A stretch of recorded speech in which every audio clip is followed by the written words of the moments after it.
Tonight's agenda is available on the counter along with request to speak cards. A reminder to everyone that requests to speak cards should be completed and turned into the clerk. If you wish to speak to the commission regarding an item on tonight's agenda, please write the item number on your card. If you wish to speak on items not on the agenda but within the jurisdiction of this commission, please do so during the general administration section of tonight's agenda. All speakers will be limited to 3 minutes. Please note that this meeting is being recorded and televised, so all speakers, in order to be recognized, must be called on by the chair and come forward to the microphone. Speaking in public may cause some individuals to be uncomfortable, so everyone is asked to be professional and respectful at all times. All right.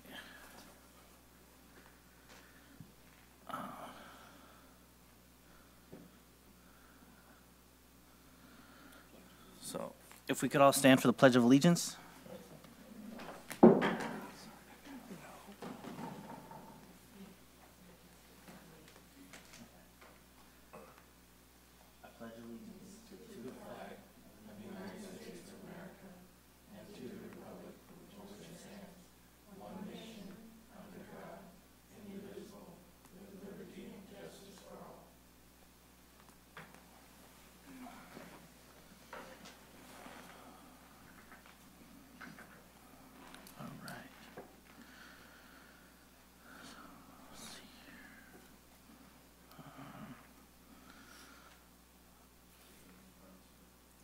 Okay.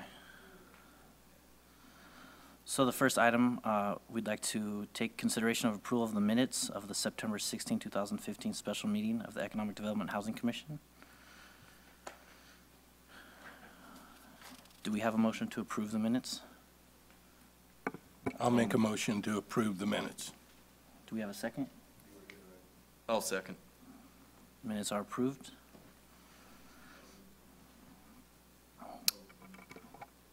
What's that?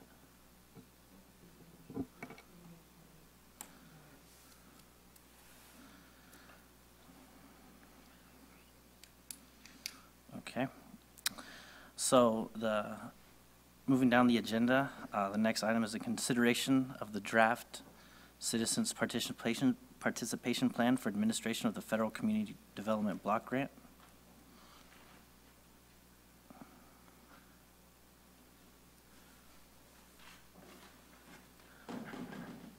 That'll be Louise Collis tonight. In case you haven't met Louise, she is a senior program manager in our newly reorganized Economic Development Housing Department. So Louise is leading the effort to have the city move from a state grantee under the CDBG program to an entitlement city, and I'm sure she'll get into the details on that, but take it away, Louise. Thanks. Thank you. Good evening. As Aaron noted, the City of West Sacramento has been notified by HUD that we will be moving out of the state small cities CDBG program as of July 1st, 2016, excuse me, into the federally funded CDBG program. The funds it's the same funding, it's just that now we will be under the full overall umbrella of HUD, and we will not be our funds will not be funneling through the state. Because of this, it will allow the city to use our CDBG funds in ways that we haven't been allowed in the past. In the past, when we apply for funding from the state, you have to be applying only for things basically that are going to be competitive under the state's criteria. So they may or may not be the best uses in our city for that funding. But it's not really useful to submit an application if you're not going to get funded. So that's a lot of work and for no result. So on the federal level, we have to go by the federal guidelines.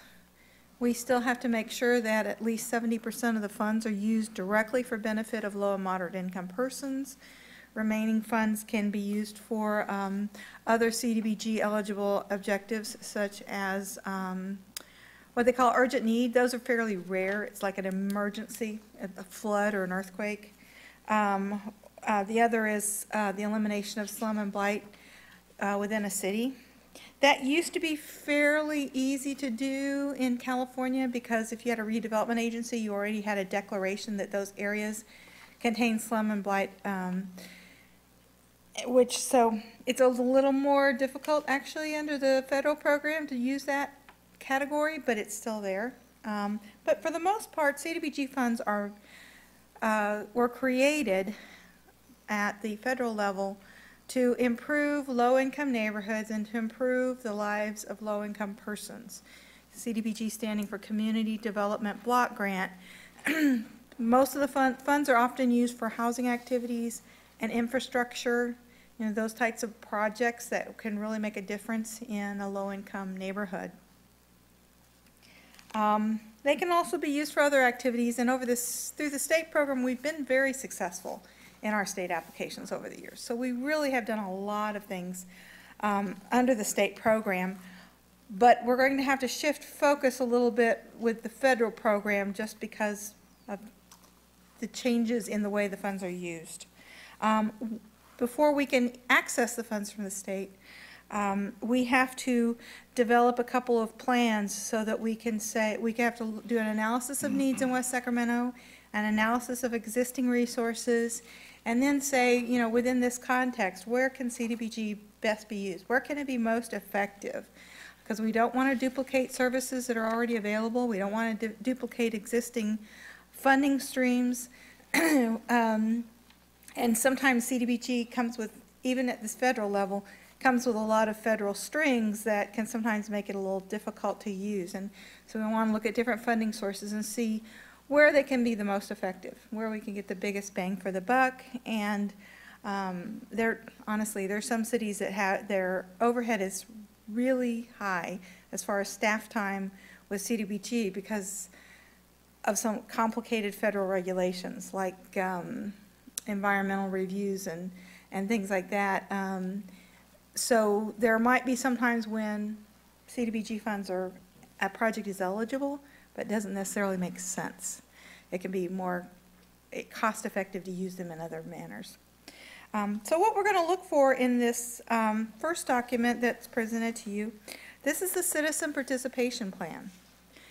And HUD has regulations that require the city to go out and talk to certain targeted populations, underprivileged groups within the city to make sure that they have comments and that their comments are listened to when we're talking about funding that could affect their neighborhoods and their lives and their homes.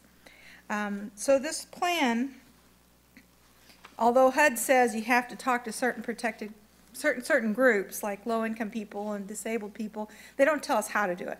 They don't tell us within our community exactly which groups are important. But there's certain ones, so that's what this Citizen Participation Plan is doing. It's telling HUD, these are the people and these are the groups in West Sacramento that we will definitely talk to before we would decide where to put our CDBG funds.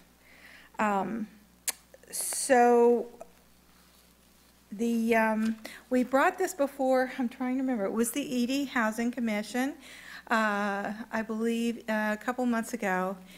And we did add in some additional groups that were recommended by the commission. And I was wondering if this is but we didn't have the plan to put before you. So the public hearing requirements, that's statutory. The federal government requires those public hearing requirements.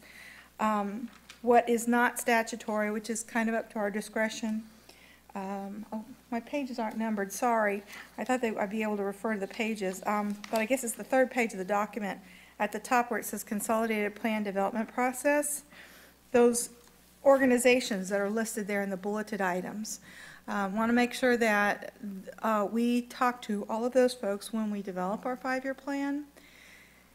And remember that this is, what we're talking about now is the plan to develop the plan. This is not the plan itself. This is the plan to develop the plan. So these are the agencies will ensure that every 5 years when we develop the 5-year consolidated plan with our objectives for CDBG funding, that we'll make sure we talk to. We can go beyond that, but this is the minimum that we say is necessary to ensure public participation in this process. The pre-plan. Pardon? The pre-plan. The pre-plan, exactly. It's the pre-plan. It's a plan to develop the plan. So there's actually 3 plans that we'll be working on this year. This is number 1. This is the plan to develop the plan, which is called the Citizen Participation Plan. Then there is a 5-year plan that has the goals and objectives for what we will do over a 5-year period. Are we going to where are we going to focus? What outcomes are we looking for? What changes in neighborhoods are we looking for? And then each year, there will also be an annual action plan that says, okay, this year, when we look at those 5-year goals, we have this much money and we're going to do these particular items. So, but first we have to approve this citizen participation plan. HUD has reviewed it, made a few comments. We made some changes based on HUD's comments. And we're looking to hear any comments that the commission would have this evening.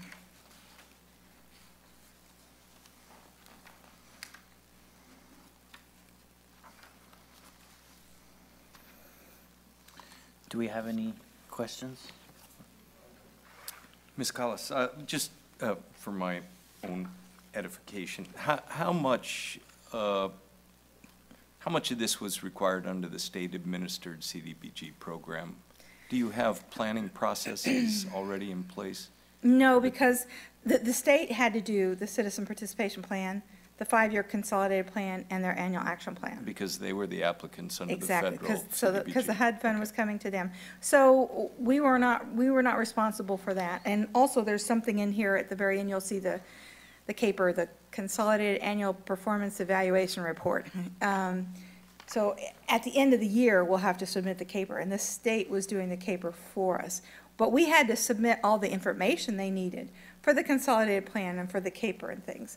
So part of it we've already been doing, but this is our chance to develop our own plan. Right. And Can I just ask how much staff time you're having to dedicate to these planning procedures and documents? it is a considerable amount when you're doing the very first one. It will be less in future years. But, you know, we figure we'll have probably at least a half-time person for about 4 months, I would guess. And there is a guarantee of receipt of the CDBG funds, correct? Yes, we've already received the notification from HUD, you know, provided we comply and we turn in our plans, the money comes directly to the city every year based on federal allocations. So at the federal level, if Congress should say no more CDBG, then that would change that. But other than that, the money will come every year. So the intended benefit is obviously a more targeted use of the grant funds through this planning process. Yeah, and the nice thing about this is we can plan under the state program. You know, some years we were eligible to apply, some years we weren't. They have a 50% rule that if 50% of your outstanding grants were not spent down, you couldn't apply that year. So all of a sudden a project might come up that was a really good project, we might not be able to apply for funding for 2 years. So that project 2 years from now might be too late. So the nice thing about this is we can plan. We can say, here's the objectives we want and we'll work on it year by year. We can't do that with the state program. It's very difficult. You got a 3-year grant period you've got to comply with. You've got to be competitive, so you have to set up your programs and projects however they have their grant application scored that year, and their scoring changes from year to year, exactly how that works. So we don't have to play that game, and so that's the great thing about being under the federal program. That one of the drawbacks is we do have to go through the planning process, but and that is staff intensive, but it's our plan when we're done. It's not someone else's plan that we're working towards. Does the money carry over? If you don't use it this year, does it roll into the budget for next year for it? It does to a certain extent. You have to have timely expenditure. So there's a particular point when HUD says your outstanding balance is too high and we're going to take some of it away. And well, it's March 15th of the following year. We can't have more than 1.5 times our annual allocation. But that's, I used to work, this is called the entitlement program when you're at the federal level, and I worked for many years in an entitlement city. So these things kind of roll off my tongue, and they sound crazy, but that's the rule. So we can't just bank it up for 3 or 4 years and do a big project. That's one thing that's not allowed. The only way to do that is there is such a thing as a Section 108 loan, which is basically a loan from HUD that's guaranteed by your CDBG funds, future entitlements. And so you can take, I think it's up to about 5 years worth all at once in that loan, and then you use your entitlement every year to repay. So that's one of the drawbacks of going to the federal program is under the state program, we may get grants or we may not. We have to be competitive, but we could go after big grants occasionally for big projects. And so now that's another reason why we have to change kind of what we fund and how we fund it is to fit within instead of hopefully getting one big chunk over a 3-year period, and maybe not if your grant's successful, we have a guaranteed amount, but it's smaller chunks every year. So you could phase projects in over a couple of years? You can, and if you have a consolidated plan that says at the end of the 5 years, we're going to have this done, you could break it up into those phases, and that's, that works for some things. It doesn't work for everything. I can't build half of an apartment complex, you know, I got to build the whole thing, but there are some things that works very well for. But you could, for example, do the infrastructure as one phase, say roads, sewers, storm. Yes. And then come back and build a building. Well, See, CDBG funds can't be used for the new construction of housing because it's supposed to be going into older neighborhoods and fixing those. So you can do infrastructure. Okay. And you can acquire land, but new construction of housing's not allowed other than the infrastructure and the land acquisition. You can do rehab, so it's always good to use, so it can be used for that. There are other sources of HUD funds for new construction, like the home program.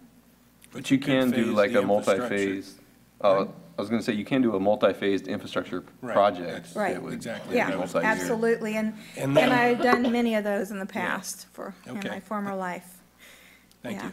So if you had land, you had to remediate the dirt or whatnot, that all falls, you can do that in the phases. Yes, yeah.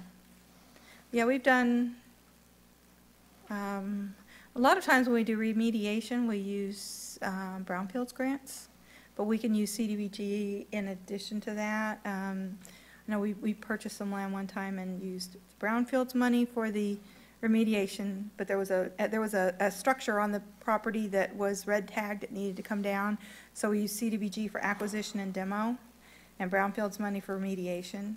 So there's rarely ever a project that's got more than 1 or 2 funding sources. There's always multiple funding sources, especially in affordable housing. City's lucky to have you. Well, Aaron has done the entitlement program also, so I think the city is, between the two of us, I think we'll have it taken care of. I just had one more question. Obviously, the city's quite diverse, and this targets specific populations and obviously certain geographic areas in the city. The planning process and the outcome of that can be targeted in terms of delivery of programs or use of funds? Yeah, and it should be. I mean, HUD wants to see impact, and it's really hard to show impact if you've taken a scattershot approach, done something here, something there, something there. Because we're not getting millions and millions of dollars here. We're getting actually programmatic funds about $350,000 a year. You know, so nice chunk of money. We're not going to turn it down, but we can't do 5 or 6 huge projects a year or anything like that. So if you have some kind of focus, a geographic focus, a focus on a particular targeted population of persons, you know, over a 5-year period, then you can see really a change. You can see impact in those targeted populations or neighborhoods. And so we're kind of getting on into the next staff report on that. Okay, but- I apologize, but That's okay, that's that okay. answer gets to what I was hoping the city was trying to do, to be more focused on its program. I think everybody recognizes the fact that we don't get enough money to fix everything. Right. So we want to make sure that what we do use our money on makes sense within the context of our community, and that it has, over a 5-year period, we really see some changes. We also are looking to leverage, if you recall, the first meeting we had, did kind of the orientation, the Measure G funding that the city has. It's kind of our post-redevelopment funding stream. A lot of it's used for infrastructure, so the new CDBG entitlement funds, we're looking to leverage those Measure G funds to, go to some of those projects that would be CDBG eligible. Mm-hmm. So to stretch the dollars a little further. Yeah. And so we use census tract information when we're talking about a project that impacts a particular neighborhood, such as infrastructure. So far, I'm having a little trouble getting our census data from HUD, but it's going to be probably about 2 months before I have that. Because the census information will tell you how many people live there, and you can find out the median income for that census tract, or the little smaller areas called a block group. But HUD has this low income limit that says if you're CDBG eligible, you have to be at 80% or below of median income. The census does not know what HUD has determined as the median income for West Sacramento. So you have to get, so HUD takes that census data from the census and then gives us our block groups or census tracts that would be eligible just to put in infrastructure or to do something, a park that serves just that little neighborhood or something. So we haven't got that. We haven't received that yet. I was really hoping we would for this presentation, but we don't have that yet. Apparently that is waiting on the federal, the THUD bill, the Transportation and HUD Appropriation Bill. Just got done. To be, yeah, but it has to be signed before they will do it. I said, oh my gosh, that can take a while, Yeah. so a couple months, I'm guessing. But we do know where lower income areas of census tracts are from past years' census data, because we got that information through the state. So, and most of us know what those areas are going to be. It's going to be the northern part of the city and some of the central areas. So while I didn't see specific reference, that is part of the planning process, the consideration of Looking at those neighborhood right, differences. yeah. Excellent, okay. That's my only- Absolutely. Any more questions on the plan to do the plan? That's how far we got. Okay. Then we will move on to the next item, which is a discussion of the plan that we're going to do. And this is, like I mentioned before, this is the 5-year plan with goals and objectives for what we want to see with our CDBG funds. And it's called a consolidated plan. The reason it's called a consolidated plan is that HUD used to have a number of different funding sources that were all out there doing their own thing, and city would get, sometimes larger cities would get a bunch of them. And they were doing a lot, finding that there wasn't coordination. So now the HUD block grant programs, where you just get a chunk of money and you decide what to do with it, all have to come under your consolidated plan, and you have to look at resources beyond just what HUD is doing.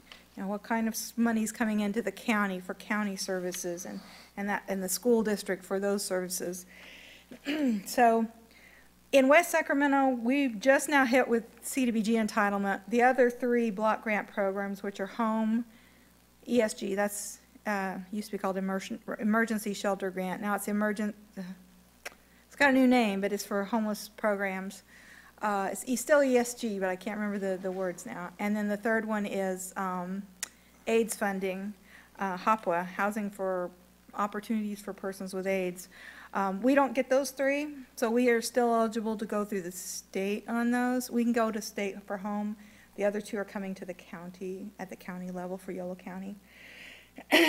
But we still have to look at all needs, even if it's not something that we think is going to be important for our CDBG funds. And we need to look at how we're approaching things on a more global level, rather than, gee, what should we fund this year? Which is kind of what we do under the state program. We just look at, gee, what we can fund, what's going to qualify, and how it's going to work. So this consolidated plan is supposed to consolidate many different fundings, be a look at many different funding sources and overall goals and how they fit into those overall goals. And we've done a number of studies in the last couple of years because we knew we were getting very close to entitlement status. When the census says the population hits 50,000, that you're pretty much guaranteed to become a CDBG entitlement city at that point.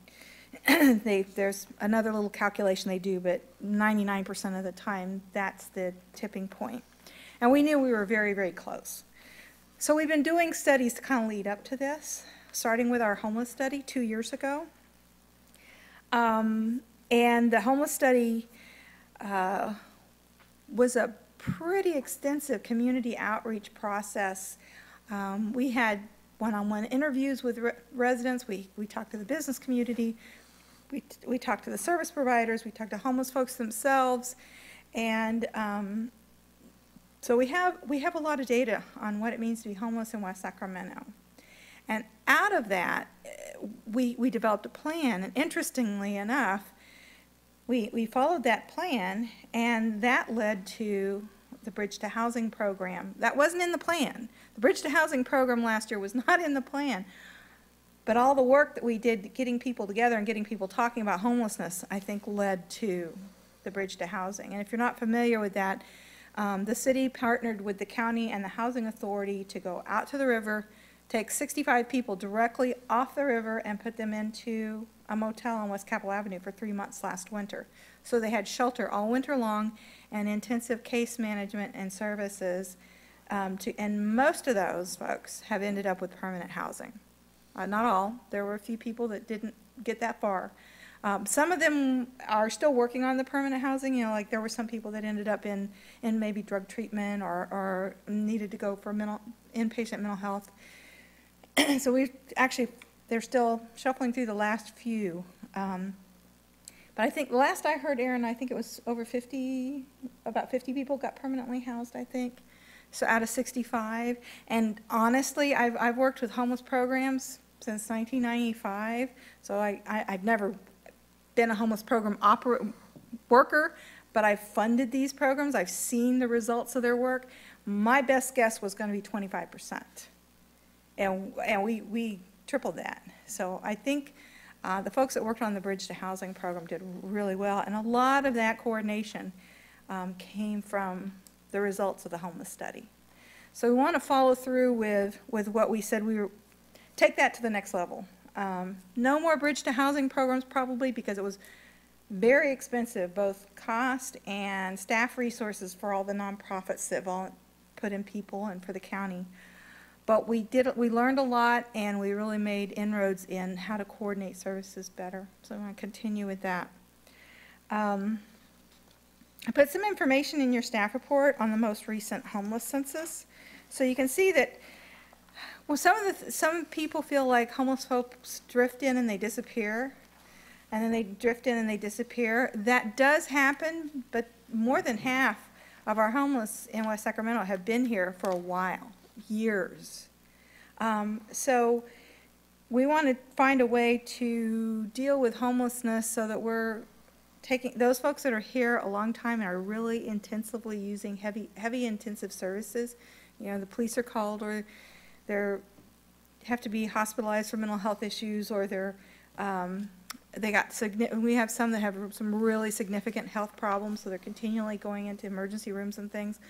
Try and focus on our resources on those kinds of areas where we can, the folks that we're already spending a lot of money just to leave them homeless. So try and find a way to spend a little less money and actually get them housed, which is what happened with Bridge to Housing.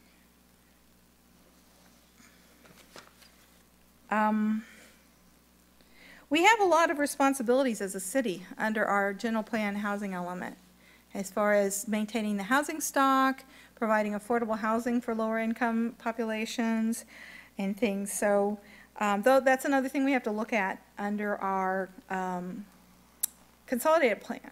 So since we just redid the housing element last year, a lot of that data is going to be very helpful. A lot of those goals, I think, should follow through in our consolidated plan. Because our housing element, I think, is an 8-year plan now. So it will cover the entire 5 years of this con plan process.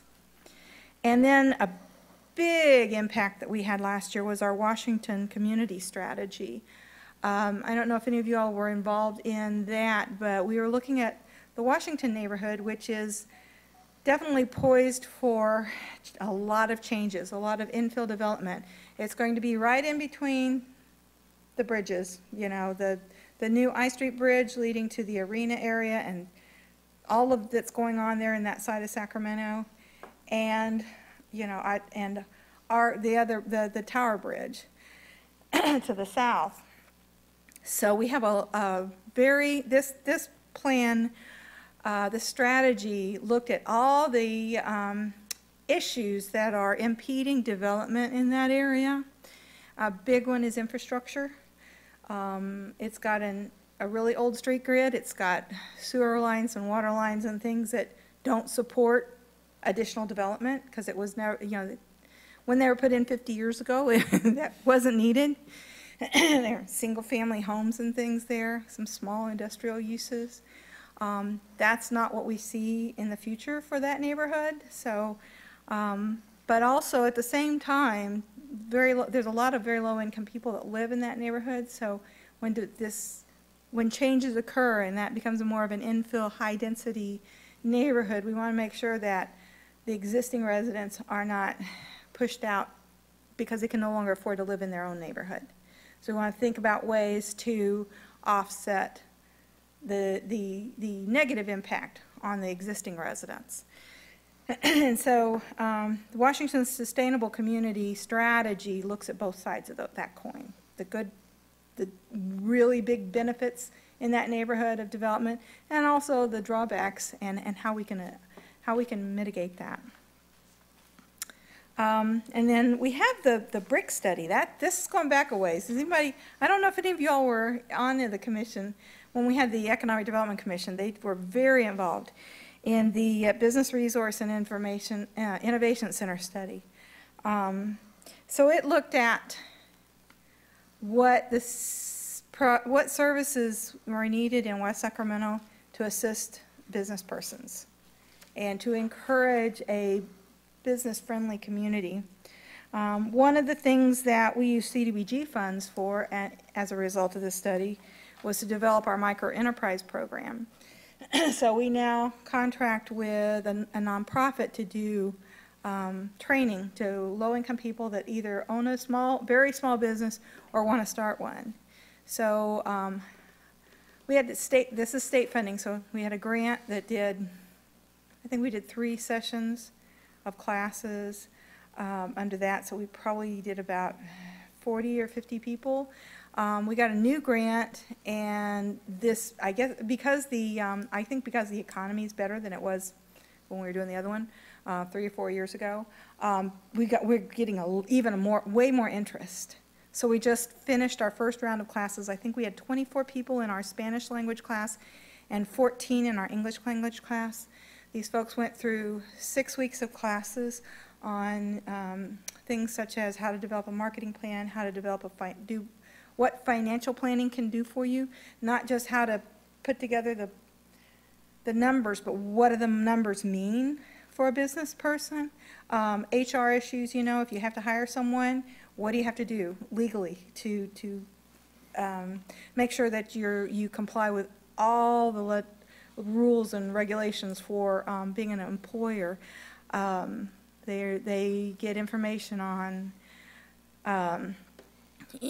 different types, what's the difference in an LLC and a partnership and all of that. These things can be really confusing, and so it's really helpful to have someone explain all those terms, and they're not going to give anybody legal advice, once they've given you the information, it's up to the business person to, if they want to establish the business, to hire an attorney and do it legally, or go to an accountant and set up their books, but at least they understand what's needed and why it's needed and how they can use it to their best advantage. So our microenterprise program's been really helpful, and we're actually focusing our marketing in the Washington neighborhood for this right now, based on the Washington Sustainability Plan, because there's just not enough affordable housing money to give affordable housing to everybody. But if we can help people raise their incomes, we can address that issue from both sides. First, bringing down the cost of the rent. Second, bringing up the incomes, and hopefully help more people that way.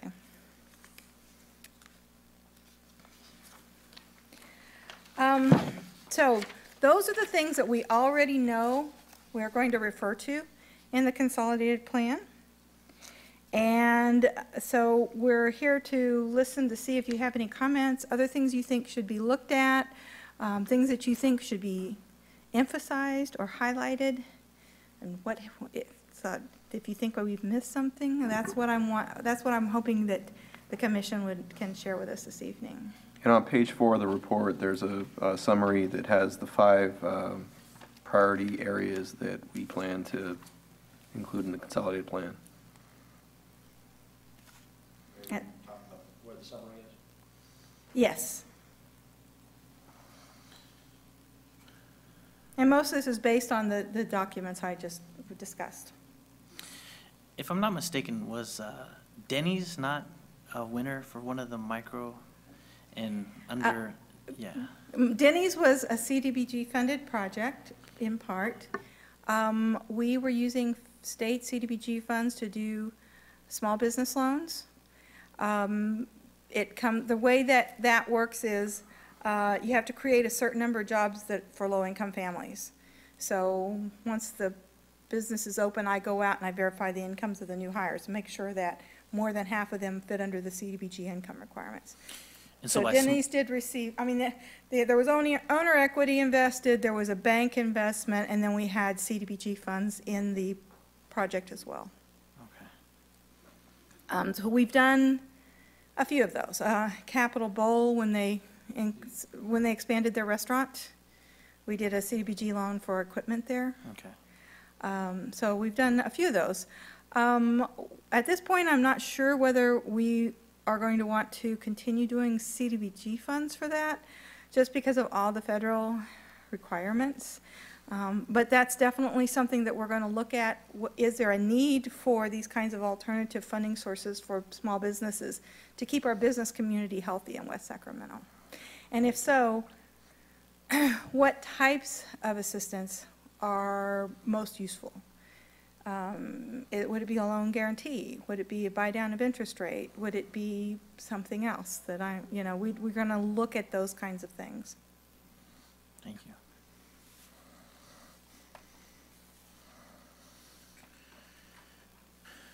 Do we have any additional comments from staff? You do have a couple of speaker cards on that item, I believe, yeah. Okay, I'll have a seat then.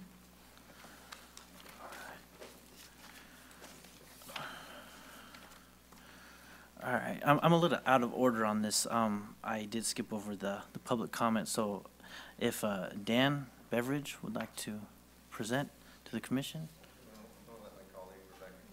Okay. I'd like to call Rebecca Casey to present to the commission. This is in relation to agenda item number 4. Hi there. Thanks for the opportunity to speak and address the commission this evening. My name is Rebecca Casey. I'm the Director of Development and Strategic Partnerships for a nonprofit called Grid Alternatives. We started our work here in 2001 in the state of California, and the last 15 years has been an amazing journey for the work that we're doing for low-income beneficiaries related to solar. So we're a nonprofit organization. Our mission is to provide solar electric systems exclusively for the benefit, excuse me, of low-income households. And to that end, we provide no-cost solar systems for low-income homeowners throughout the state of California. And over the last couple of years, we expanded to 11 offices serving 11 states and 2 international countries. We've been doing work here in West Sacramento, I think, since sometime in 2014, and I thought this might be a good opportunity to address the city because I think this, the development of your consolidated plan is really an opportunity to leverage existing state resources for renewable energy and energy efficiency, which is not largely being invested here. So through our nonprofit, we've installed 13 projects, 40 kilowatts of solar, and we estimate that the value of that electricity is over $350,000 worth of long-term electricity savings for low-income households. Sorry. Our program, we install the solar electric systems with community volunteers, job training groups, and youth build. And so we've actually provided 700 training hours since we started our work. Working with different groups, and especially and including Yolo County Office of Education and Northern California Construction Training. You may have seen us in the news. We tend to garner the attention. Solar is like cool looking when it's going up. So we've actually enjoyed some support for our youth development program from the city of West Sacramento, Environmental Services. So they've provided some funding to actually sponsor our work in the high schools.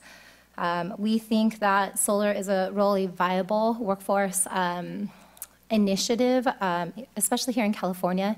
It's the fastest growing job creator in the nation and now employs more people than coal. Our nonprofit administers 2 statewide programs under the auspices of the California Public Utilities Commission and also California Services and Development. And between those 2 resources, our geographic eligibility for services overlaps 2 different funding opportunities here in the city of West Sacramento. So I think our mission to make homeownership, make low-income housing long-term affordability and energy efficient, I think that aligns really well with your housing element. And I just wanted to offer our organization as a resource for you. Throughout our service territory, I know I'm over time, just one more second. We serve 20 counties, Sacramento north to the Oregon border. We're installing 1,600 systems a year in the state of California, and I think we have an opportunity to really make a big impact here in the city of West Sacramento, and I'd like to request from the city of West Sacramento to really put our heads together and see how you guys can take advantage for the benefit of your residents. Thank you. Thank you very much. Next item on the agenda is the nomination. Oh, do we? Did you wish to speak as well? Did you wish to speak as well? Yeah. I'm sorry. The next is Dan Beveridge, also representing Grid Alternatives. Hello, members of the commission. Appreciate your time tonight. I'm not probably going to use the full 3 here, but I'm an outreach manager for our office here in Sacramento, and we have another office in Chico in the North Valley region. So I've actually been on the ground in the neighborhoods that you guys are talking about here. I hear a lot of really good things from this plan. These are very much aligned with our goals. So it's exciting for me to hear this. I personally came and looked at this community and saw exactly what we want to serve. So as an outreach team, we are multilingual. I'm bilingual in Spanish. We also have Russian speakers. We see a real chance to connect and align our programs with the city of West Sacramento. We provide savings from solar. Our initial target is 80% savings on folks' electrical costs for the year. We have the opportunity to do that. We've done it over and over. We do energy efficiency education, and we facilitate weatherization services. So we have a real chance to kind of match some of our state funds with some of your federal HUD funds to maximize community services available to your neighborhoods here. I see a real need for rehabilitation in this community. I have a list here of 8 clients that we were unable to install solar on their homes because of mainly roof issues, but some of them had issues as severe as heating in the home. I have a family that I think they had 3 or 4 items that were of a grave need. So if you're looking to fulfill your rehabilitation needs for a grant, I mean, I come with a list here. But we really see a real crossover of our common goals here. I think there's an opportunity for a long-term partnership here. I know personally, for my outreach, I've knocked on most of the doors in the Brighton Broderick neighborhoods, in the Washington neighborhood, and down into Old West Sacramento as well. I've been chased by dogs, and personally, that's not my favorite way to do outreach. So I would love it if we could kind of support each other and cross-promote programs. We also are administering a program for Energy Upgrade California, where we're doing community outreach for energy upgrades for households. And I think we have a real focus here in the first quarter of this next year on West Sacramento. So we would love to maybe do a community outreach event where we combine efforts, whether it's for rehabilitation services or just housing education. I think we're open to any kind of conversation you all want to have there. And that's about it. I mean, there's a lot of good things happening here. I think there's a great future for West Sacramento, and I put in a lot of hours here, and I still, I think there's a lot left to be done. So appreciate your time, and good luck with this transition. I have one question for you. Yeah. I don't know if your colleague covered it or not. Mhm. Is your organization for-profit or nonprofit? We're a nonprofit. Nonprofit. Yeah, we're a national nonprofit. We're actually international. We had an amazing amount of growth since 2001 when we started. So we've managed a state program, the Single-Family Solar Affordable Homes Program, the SASH program. And we just got another rollover for that.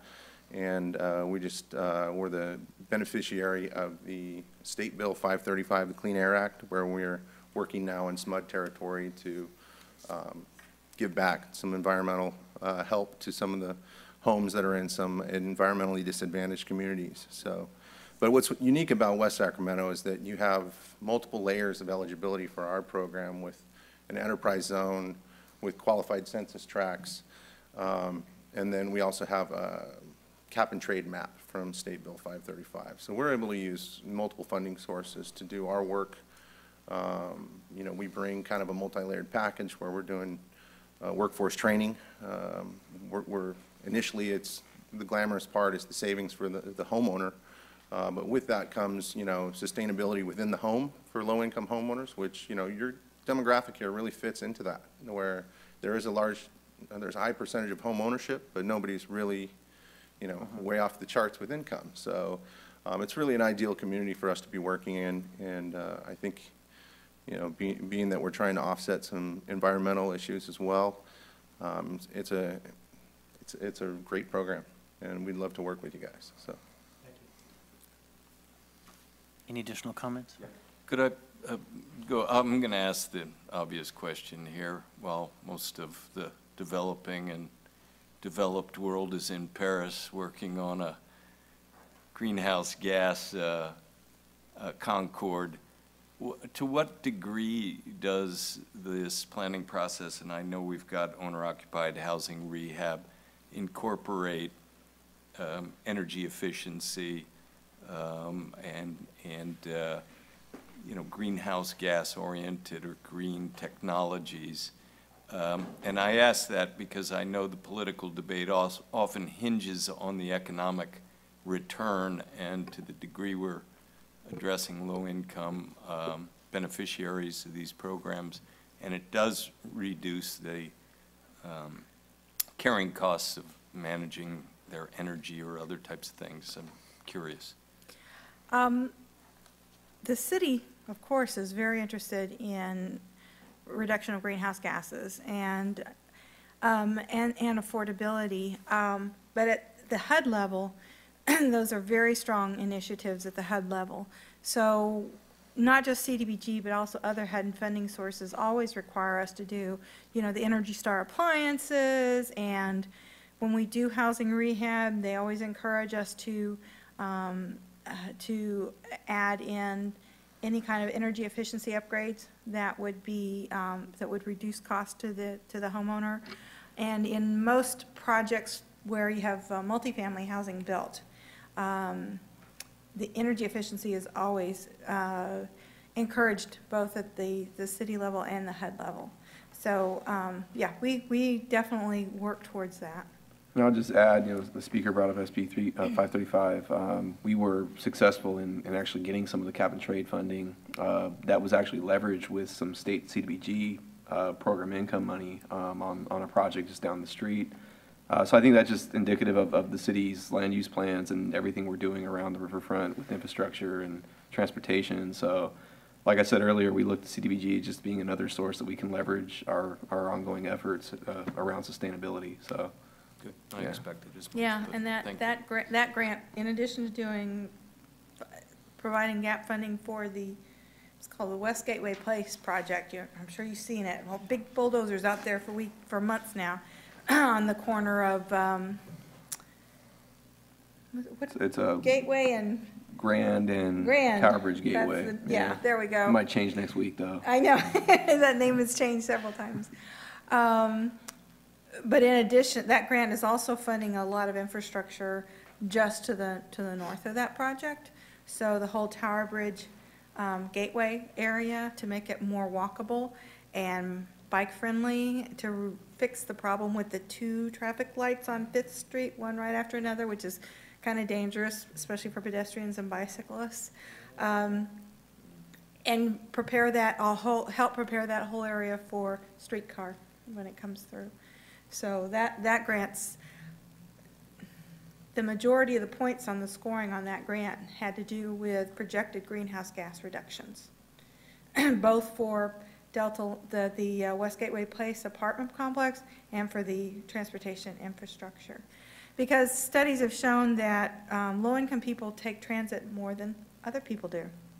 And so if you build affordable housing where there is accessible transit that's going to job centers especially, you get much higher ridership, which is reducing cars. So you get a higher greenhouse gas reduction. So that project actually is kind of scores top ratings in any kind of greenhouse gas reduction you can think of. And those are usually older cars that. Exactly, they do often use older cars that are more, that are less efficient. Thank you.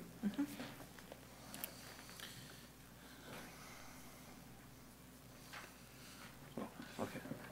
All right. The next item on the agenda is the nomination of 1 commissioner and 1 alternate to serve on the Age-Friendly Advisory Committee. Okay, thanks a lot. It would have been great to have all 7 commissioners here to narrow the odds a little bit, or increase the odds, actually. But this item is following up on a request from the mayor and the city council. You may have heard the city is pursuing becoming a member of AARP's network of age-friendly communities, and that's a worldwide program through the World Health Organization. But really what it's about is trying to get cities to adopt policies, develop land use patterns, and so on around being age-friendly. It is what it says. I think you look at what we're doing in West Sacramento around housing, transportation, the riverfront development areas, and just kind of all of our active aging efforts to keep opportunities for people to age in place in town. It goes along many of the policies that the city council has adopted and lived by over the years that the city's been around. So it goes hand in hand with what we're already doing. I think that's why the city council and the mayor in particular are looking to this effort and seeing that we're doing a lot of these things already. So what the process is, what it involves is you have to do an assessment of your community. It's less work than you might think it entails. And then out of that assessment, there's an action plan that gets developed, and that becomes kind of your game plan for addressing any of the issues that came up in the assessment to make the city more age-friendly. So there's 8 domains that AARP uses to assess age-friendliness, and some of them are listed in your staff report, but many of the things I already mentioned, outdoor spaces and buildings, transportation, housing, civic participation and employment. And like I said, this is going to be an ongoing effort, mainly at the staff level to do this assessment and the action plan. But the council, recognizing that many of the commissions already cover those domains, housing, economic development being one of them, instead of having a separate commission serve as the advisory body to that effort, the council wanted to get a member of each commission and an alternate to serve on an advisory committee that would meet periodically. I don't have a schedule for it, but we don't anticipate it being, any more frequent than these meetings, which would kind of be the sounding board for staff's effort to do that assessment and that plan. So, as I said, we're looking for a volunteer to serve on the committee as well as an alternate. Do we have any volunteers? Do they have to be old? No. In fact, while it is an Well, that AARP eliminates effort, we have kind of taken the approach that, age-friendly should include all ages, but no, you don't have to be an AARP member. They're already sending me mail, so they're really good at finding people, so. Let me ask one question, though. This advisory, the output of the advisory committee, will that be introduced, articulated with the general plan? How will that be? My understanding is the advisory committee will be, as the assessment is completed, I would assume the advisory committee will get the results of that assessment and help staff formulate the action plan that becomes the document by which you become a member of the Age-Friendly Communities Network. The general plan will incorporate, I would anticipate parts of the general plan will be used to incorporate policies that the city already has into that action plan. So it kind of goes hand in hand, but as far as I understand the duties of the committee that's kind of reviewing the assessment and participating on the development of that action plan. And it looks like the benefits are tremendous. AARP's technical support and all of these other things that you get once you're part of the network, correct? Yeah, and just sort of less direct, we hope that this effort will be another, notch on the city's belt to be able to apply for grant funds and another way of documenting that we're doing the right things around aging in place and sustainability is another factor here. So it's just kind of a thing that seems to make sense for us to pursue. And I attended the event at Rayleigh Field hosted by the mayor and ARP, kind of a lead up to this, and we had national representatives from ARP there, individuals from the Capitol, throughout Yolo County, throughout the whole entire valley actually, and had really good turnout, and to be able to hear from the members of the AARP community talk about things like walkable communities, access to transportation. As our city continues to grow, I thought it was very enlightening for someone in my demographic to see, where the two worlds kind of come together. Again, do we have any volunteers? I would. Sounds like you were volunteering there. I'll volunteer. You volunteer? Okay. As an AARP member, and one of the reasons I moved to West Sacramento was because of access to community activities, walkability. It's flat, relatively. And I'm in the demographic. Well, thank you. And then an alternate would be preferred. I'm pretty good at that, right there. Okay. I'll go ahead and be an alternate. All right. So we have a motion to have a new member for the Age-Friendly Advisory Committee as well as an alternate. Yeah, let's go ahead and get a motion in a second on Could I that. get a motion on that? Do we have a second? And we have a second? Can you please repeat who first did the motion and then who seconded? Bragg, motion. Ron Price, second. Motion is approved. Thank you for your volunteer service, not only to this commission, of course, but also to the AARP effort. It should be worthwhile. Okay, the next item on the agenda is an update on the establishment of a joint powers authority for governance of the housing authority of Yolo counties. College, you're getting a workout tonight. I know. They're going to pay me extra for tonight. In Yolo County, we have a county-wide housing authority, commonly known as Yolo County Housing. And Yolo County Housing operates, they administer what are known as Section 8, used to be known as Section 8, now it's known as housing vouchers, which is HUD funding for rental assistance. They also own some apartment complexes. They provide migrant housing, and they have a small public housing complex, at least here in West Sacramento. The Housing Authority, many years ago, was administered by a board that was an independent board. And there were times when we kind of the city would knock heads with them. We had no control over the Housing Authority that was operating units and programs in our city. So a few years ago, that started to change, and they decided to change the governance structure. At one point, the County Board of Supervisors took it over because the Housing Authority was kind of struggling. They kind of got things turned around, and now they're wanting to have a board that will be composed of one city council person from each of the 4 cities, and a representative from the County Board of Supervisors, plus their 2 HUD-required tenant commissioners.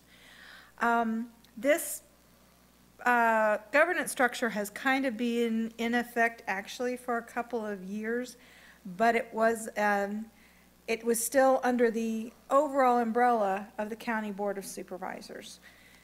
Now they're moving forward with their original intent, which was, as I said, with the cities and one representative from each of the cities and one from the county, and getting rid of the overall umbrella of the County Board of Supervisors. In West Sacramento, that basically means that we have more of a voice in what the Housing Authority is doing in our city. And I think in West Sac that's particularly important because the majority of their clients are living here. That's a result of mainly economic factors. There's just not a lot of rental housing available in Davis at rents that the Housing Authority is allowed to pay because their rents are capped by HUD. And we all know that the Davis rental market, the students, it's very, very, very tight. Woodland doesn't have a lot of rental units, though most of the rental units are in West Sacramento that are actually usable for people that have vouchers. So about over a third well over a third of voucher holders in Yolo County live in West Sacramento. So we have the largest population. We also have the largest number of people in their public housing units. And the West Sacramento public housing is just south of the Rivers development. It's called Las Casitas, the little single-story units up there. That's the only public housing we have in West Sac. And as I said, they also have a couple other programs. They do some affordable housing development, so they've got some developments that are not Section 8 or vouchers or public housing, but are just funded with the normal affordable housing funding sources like tax credits and such. So we had kind of hoped to take this new joint powers agreement to the City Council soon that would, as I said, eliminate the overall guidance from the Board of Supervisors and put direct responsibility of the Housing Authority governance on this new board. But they still haven't given us a final draft document to review, so we're a little bit we're not as far along as I thought we would be by this evening, but we still felt it was important that the Commission know what the Housing Authority is doing in West Sacramento and that these changes are underway. So, do you have any questions on this? Mm-hmm. Is there still a mandate on new development like the one over at Fifth Street across from Bailey Field of Section 8 or? You mean inclusionary I'm housing? not asking the question. Uh, correctly. Yeah. okay. My understanding, a certain percentage Yeah. of units had to be Section 8. So, okay, there's no requirement that any developer ever take Section 8. Section 8 is rental assistance, that's called tenant-based. So a family applies to the housing authority, they get on a waiting list, eventually they get their voucher, they can rent up to any landlord that's willing to take them. It's not assigned to a particular, no, not for Section 8. The city does have an inclusionary housing ordinance, and our inclusionary housing ordinance requires that new development create affordable housing. It can be done on-site.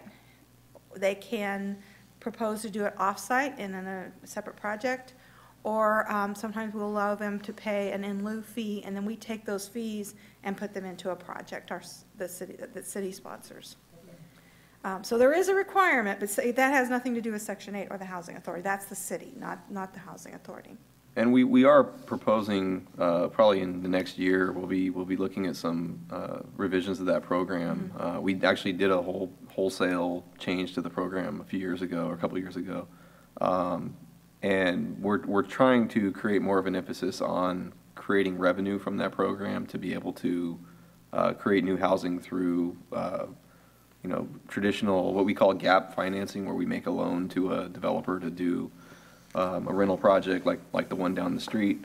Because we don't have redevelopment funds anymore, we're looking for ways to create the most housing with the limited dollars we have, and we think the inclusionary housing program going in that direction is a better way to do it. So you'll get a presentation on that when we are ready to do the next round of changes. So that's in lieu of fees. Right, in lieu fees. So we don't call it exactly that. It's not a legal in lieu fee. It's No. it's something a little different, but that's the intent, is to create revenue to create additional housing. Yeah. More than would have been produced by developers doing it on their own. That's been our track record. Yeah, and when affordable housing developers go for state or federal funding, they always have to have local match, always. And that was traditionally our redevelopment agency housing set aside, and that's gone. So we have to find another source of funding to get the match so that we can leverage it and get the big dollars. Any additional comments? You're in favor of the JPA?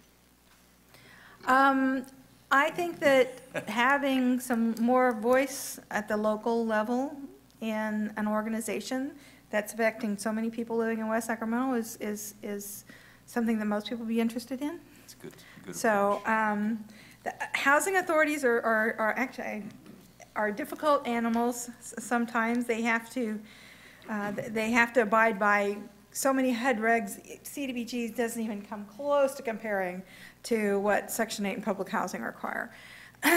But they are a very, very valuable source of affordable housing for many families. Usually, the majority of your Section 8 and public housing residents are either disabled or elderly. You always have, then you have a lot of people that are working but just are not. They can't afford to live anywhere, even though they're working. But many of them are on fixed income because they're on Social Security or SSI or that sort of thing.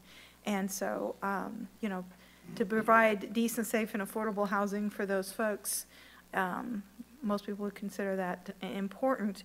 But you got to balance that with the needs of the neighborhoods that they're in. So to have the voice of the neighborhood to be able to speak with that and hear their concerns and address their concerns, I think that's probably the best case scenario. So the JPA, though, will change the governance structure. Will the administration of the program still be done by the housing authority, the county? Yes. So yes. essentially, the operational side remains the same, it's just the governance? Correct. Okay. Right, and I think part of the intent is to, right now, they have a kind of a multi-layer approval, structure, because they have the Board of Supervisors, technically the governing board, and there's a housing commission. So this would effectively create a new governing board that's sort of a single layer. There's no more Board of Supervisors, it's just a representative from each jurisdiction. Is that accurate? Those representatives have been acting as an advisory board at this point, with the actual governance coming from the Board of Supervisors, so it's just moving them up to the top level. Yeah.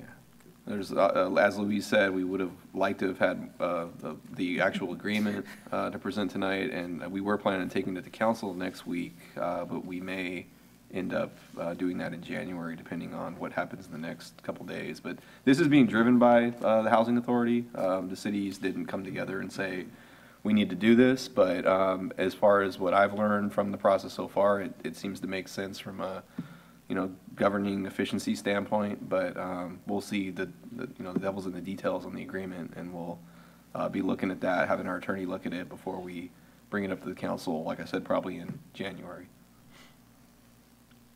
But in concept, we think it makes sense. Yeah. Thank you. Thank you. The next item on the agenda is General Admission Function Part 2, requests and comments from commissioners. Do we have any at this time?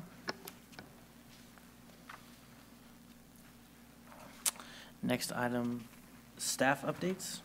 No update, and on the calendar, the next meeting will be January 27th. So please mark your calendars. This was actually a special meeting. We would have met in the day before Thanksgiving, I think, so we moved it to tonight. So we'll have the next meeting on the 27th. I anticipate probably more CDBG items, but we'll see. But we'll definitely have, we'll have something for you. Like I said in the beginning when we started, if there isn't an action item or anything specific, what we'll probably do is bring you a topic that will be relevant to future actions, just for your, own information. So, so plan on having that meeting. Thanks. Great. It is now 7:20 p.m. I call a motion to adjourn. Motion? Second. I'll second. Meeting is adjourned.